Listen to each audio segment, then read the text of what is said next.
Welcome to the Breakfast Leadership Show, where we interview global thought leaders on business, leadership, and life. Here's your host, keynote speaker, best-selling author, and chief burnout officer of the Breakfast Leadership Network, Michael Levitt.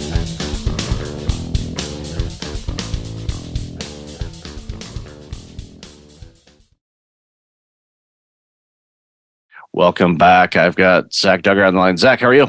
Doing very well, thank you. Looking forward to this conversation. As we were talking about in the pre-show notes, I'm going to be on your show tomorrow, so it's kind of cool. We're going to be flipping the camera a little bit and using the same technology and all that, but it's going to be pretty cool. So for those that don't know you, why don't you share a little bit about you, and we'll dive into the conversation. Sure. Yeah, my name is Zach Duggar. I'm from Kalamazoo, Michigan, and I have, over the last 20 years or so, been working in the behavioral healthcare space. I had spent the last it's best to look at the actual dates, 2013 to 2021, in the area of ABA therapy for children with autism. So worked then to the opportunity because of insurance legislation change, grew that business over a period of time, got to a point where the scale was such that I was ready to transition out. So made a successful transition to another provider that took over a national company that acquired my business. So now I'm actually focusing on real estate investment. So kind of a flip, and working with small business entrepreneurs. As you mentioned, I am also a host of a podcast called The Freedom Founder. And then on top of that, I signed on as a franchisee for a salon suites concept called Image Studio. So a lot of variety in my life at this point.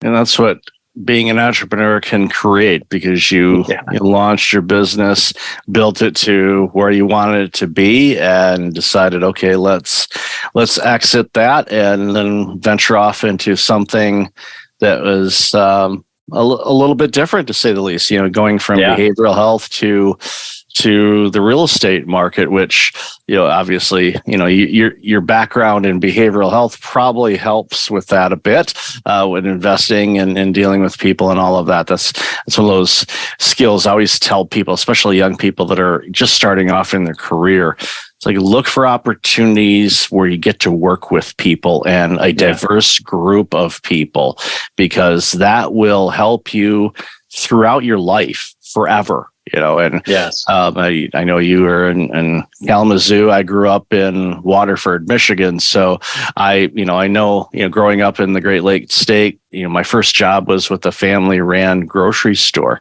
and we served every age group. We served every demographic, every income level. I know people that were in there that were multimillionaires that were shopping, and people that were in there that were able to get enough change during the day to be able to buy something to eat. So you see all the extremes, and it shows you how to deal with humanity in an easy way. So it's good that you ventured off into those different things. And I guess real quick question before we dive into much else is what was said about real estate investment that caught your eye? Because again, going from behavioral health into let's invest in some real estate. Yeah, I'm just curious how that the transition went. Yeah, so for me, it was started kind of with the look at my own house when we thought about renting versus buying, and decided to buy our house. It was a longer term goal, with being able to own that property and not having to pay someone else for it. And then with the business, working with kids, we were working in family homes, but we also bought a couple of buildings for commercial space for clinic use. Same kind of mindset, with that goal of longer term appreciation and owning that property.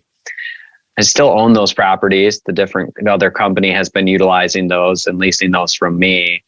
And then I was looking at, well, how can I take what I've learned, what I've earned, and make it become more passive income? Real estate is an investment tool for that. And so I looked into different opportunities, found out about syndications. So some of our real estate investments have been passive investments with other people who are experienced operators that are buying larger assets, pooling funds together to be able to make that happen. And then now I am getting involved with those myself. So I'm working with investors. So when you talk about the diversity of people and being able to have the ability to work through challenging conversations as well as communicate how these operations work, it has created that skill set that I didn't come into the business world having until I developed that over time working with people. So yeah, it was kind of just a switch because of seeking passive income growth over time, and then finding out, wow, I could help other people do the same thing.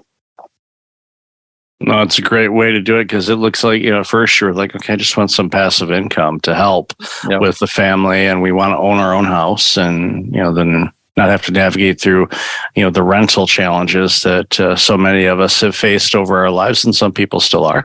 But then it created an opportunity for you. I was like, wait a minute, we could actually help people with this and create kind of a revenue stream from that, and helping people as well.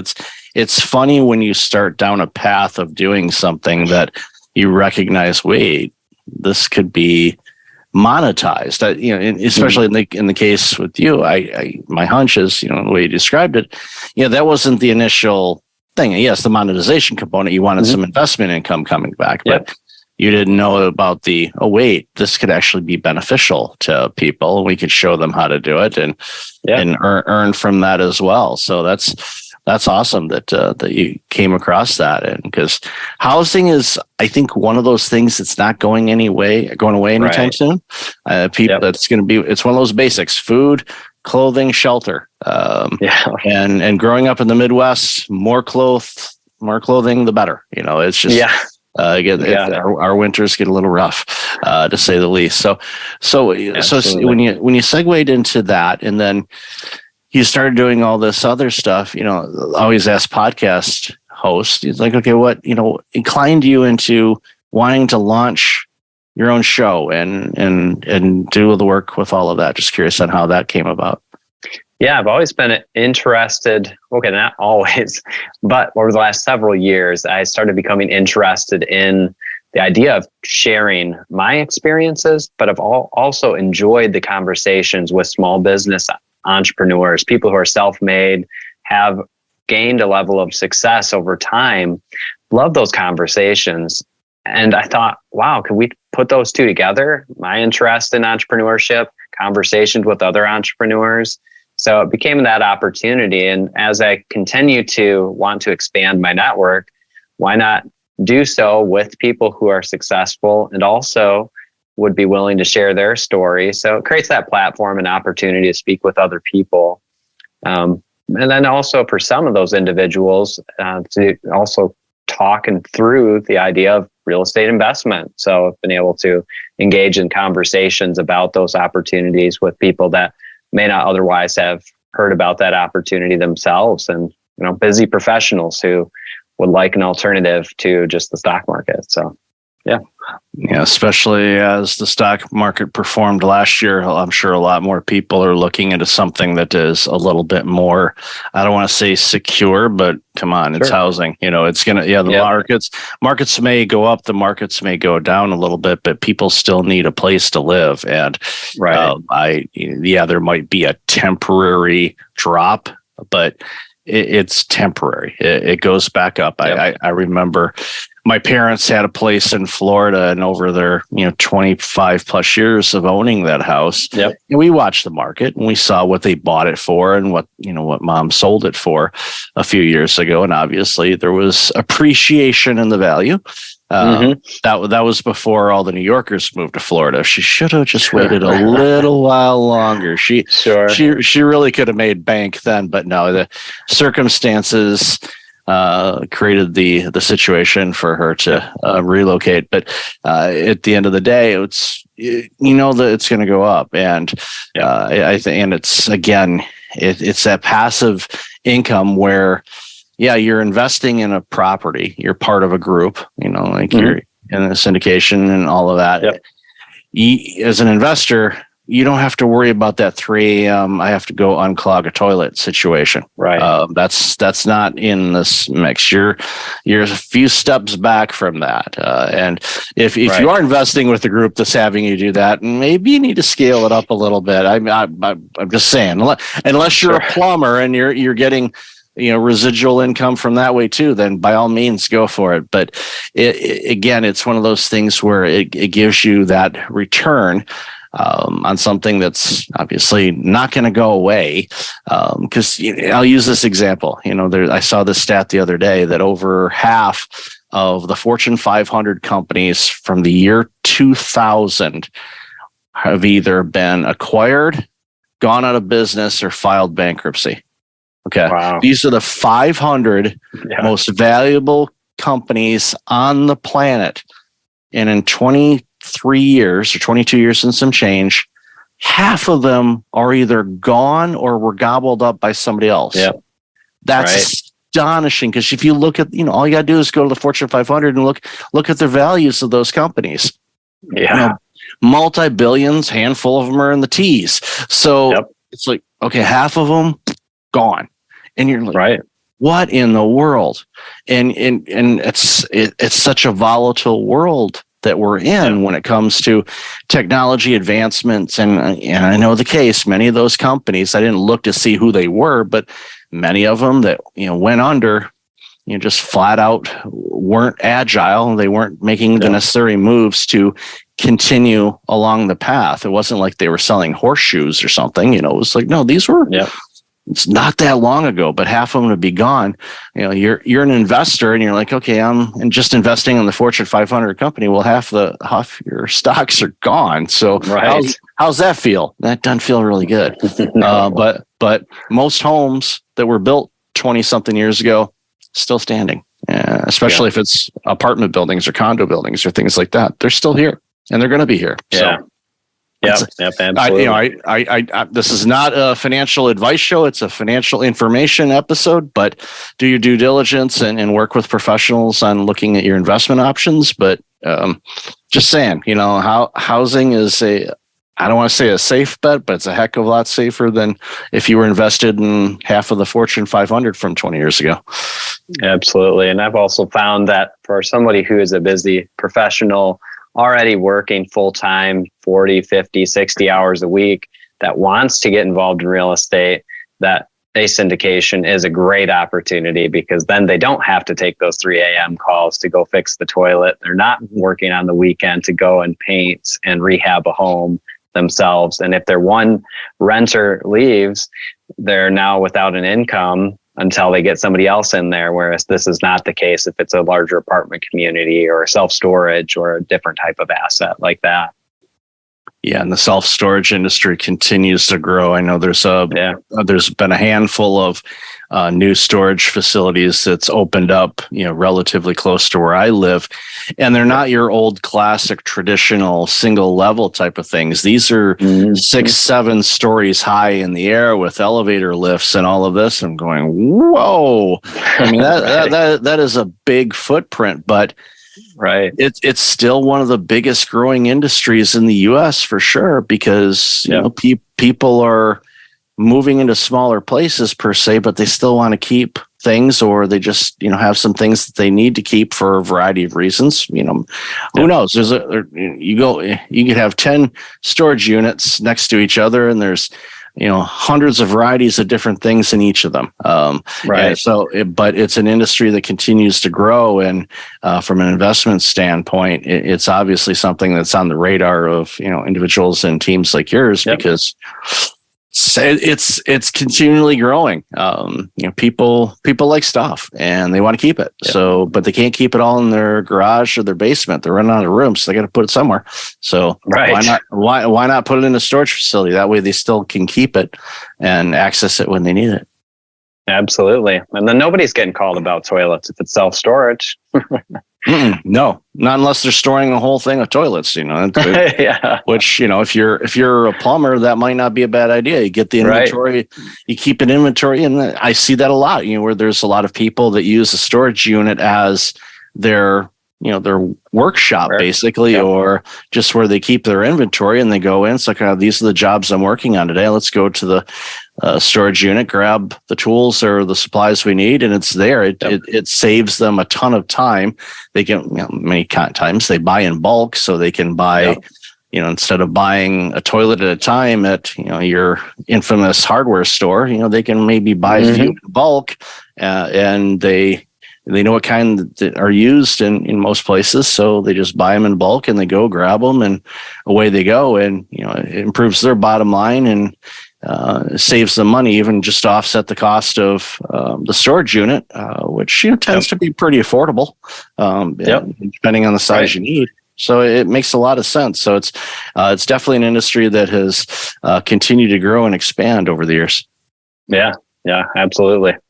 So where do you see things going from, as far as, real estate investing over these next few years? I don't like saying, what do you see in 5 years? 5 years ago, we didn't see what we've been through. So hard to predict the future, of course, but just curious to your thoughts of, some of the things that you're seeing.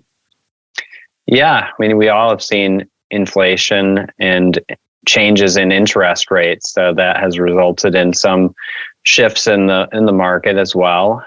There's still high valuations on properties, and some buyers that are getting a little more hesitant because of some of the interest rate situation. So I think that we'll see some of that stabilize over the next 6-12 months. We'll see some shifts in the interest rate as well over that period of time.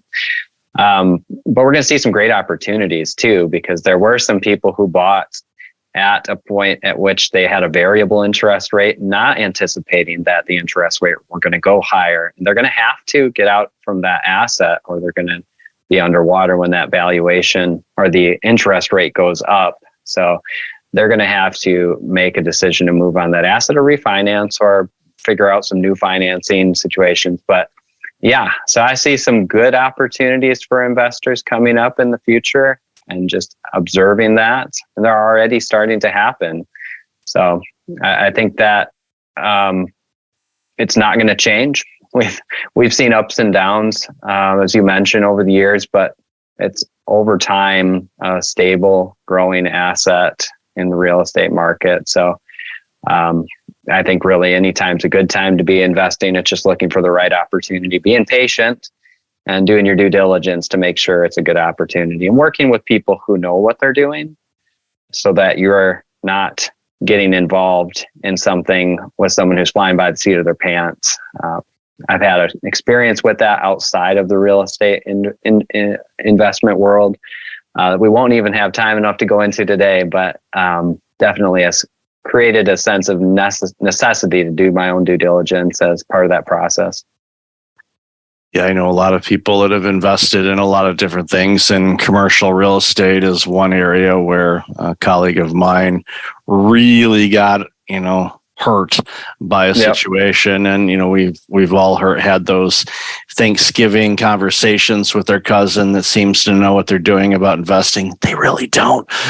So just, tread carefully, do your own due diligence, as Zach has wisely told us. So love this conversation. Where can people find out more about you and this amazing work you're doing?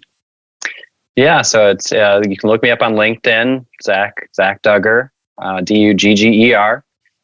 You could also find out more about the real estate investment stuff I'm doing on onfirecapitalgroup.com.